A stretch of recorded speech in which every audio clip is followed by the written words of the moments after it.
The Duffy case has been running behind.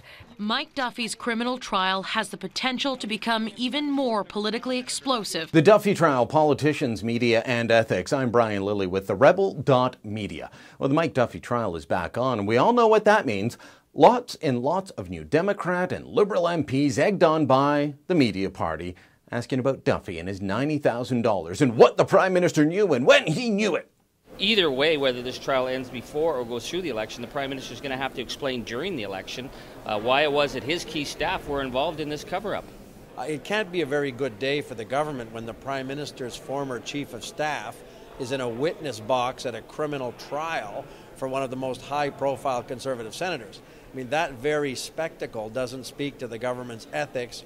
Yes, ladies and gentlemen, the NDP and Liberals have decided that Charlie Angus and Domenic Leblanc are the ethics standard bearers for their respective parties. Now, I'll explain why this is a problem in a moment, but first, let's remind you about the problems that both parties have had with ethics and dealing inappropriately with taxpayers' dollars. Most recently, we've got the NDP, which owes taxpayers $2.75 million for satellite offices, which were set up not for the purposes of helping constituents, but helping MPs get re-elected. And yet you paid for it. Then we've got the $1.17 million that the NDP owes for improper mailings the House of Commons administration deemed violated the MP's mailing privileges. All told, just shy of $4 million owed by the NDP to the Canadian taxpayer. Their response? Demand justice on Duffy and claim they did nothing wrong.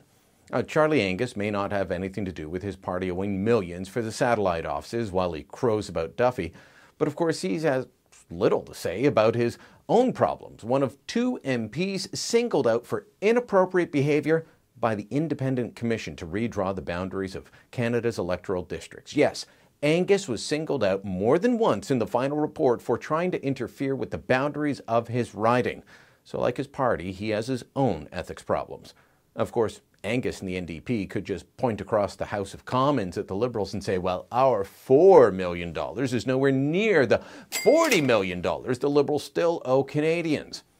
Yes, I know it's been 10 years, but I was on Parliament Hill 10 years ago, and I can tell you there were nowhere near as many questions about the Liberals' $40 million that they made off with during the sponsorship scandal as there have been about Duffy. Yes, there were lots of questions on the sponsorship scandal itself and the abuse of taxpayers' dollars to the tune of $250 million, of which the Auditor General found that $100 million went to Liberal-friendly ad firms that provided little or no work. How does Domenic Leblanc tie into all this? I don't think he's directly tied to ad scam, but he did work as a special aide to Prime Minister Jean Chrétien in his office from 1993 to 96 when ad scam started. He was elected as a Liberal MP in 2000, sat in caucus all through at the height of ad scam, which went on until 2004. And while he was in caucus and while he was Chrétien's aide, Leblanc also had lots of dealings with another man, Mac Harb. Yes, while the Liberals keep crowing about Duffy and his $90,000, they stay silent on Harb, who's facing charges over $231,000 in improper expenses. Now, Harb was one of Chrétien's favorite MPs. He appointed him to the Senate on his way out of office. And what did Harb do? The MP from Ottawa Senator, meeting downtown Ottawa, where Parliament sits, where Harb had lived for years, represented as an MP and a city councillor. Well, once he was appointed to the Senate, he promptly bought a property just outside the limit that senators need to live within before they can claim residency expenses in Ottawa. Harb's new digs, 103 kilometers away. The limit, 100. And once he did that, he started billing taxpayers for his living expenses in Ottawa, where he'd always lived.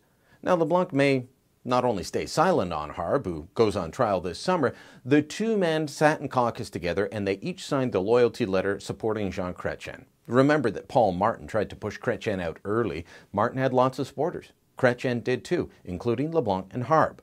They worked together as recently as 2012, just before Harb's spending problems became an issue, as they each worked to bring potato farmer Hank Temper back to Canada from Algeria, where he'd been jailed. Leblanc even told a reporter in 2012 he'd welcome Harb back into the Liberal caucus after he was thrown out over his spending issues. Leblanc has his own ethics problems as well, including plane rides, courtesy of the Irvings, that he failed to tell the ethics commissioner about. He's also He was one of the lead MPs on the Public Accounts Committee that voted to shut down the House of Commons investigation into the sponsorship scandal just ahead of the 2004 election. That's right, they said we'll get to the bottom of it, then they shut down the investigation. Ladies and gentlemen, these are the people sitting in judgment of Mike Duffy and the Conservatives. I don't tell you this to defend Duffy, that's up to him and his lawyer Donald Bain, and I don't tell you this to say that Leblanc and Angus are bad people. I tell you this because you need to know about the records of those hurling the mud. Most of the other media, in fact, none of the other media will tell you about these records. They just want to line up MPs who will say the lines prepared for them about how bad the Conservatives are. Let me tell you, abuse or mismanagement of taxpayers' dollars, it's not a Conservative issue. It's not a Liberal issue. It's not an NDP issue. It is an issue of feeling entitled. You're trying to say that entitlements, I'm not entitled to my entitlements. No, I am entitled to my entitlements. Feeling entitled to your entitlements, that can happen to MPs and senators in any party. There are bad apples in every party. There are good apples in every party. I'm never going to tell you that all politicians are dirty, they're all scummy, no. Just like I'll never tell you that all members of this party or that party are all rotten or all good because of the party they belong to. That's not how it works. It isn't the political affiliation, it's the individual. And when it comes to judging individuals, well, regardless of his own problems, I think Martin Luther King Jr. said it best. Because I have a dream that my 4 little children will one day live in a nation where they will not be judged by the color of their skin, but by the content of their character. I have a dream today. Judge people by the content of their character. It's what we can do for Senator Duffy. It's what we can do for Senator Harb. Judge them on the content of their character. Judge them by their actions.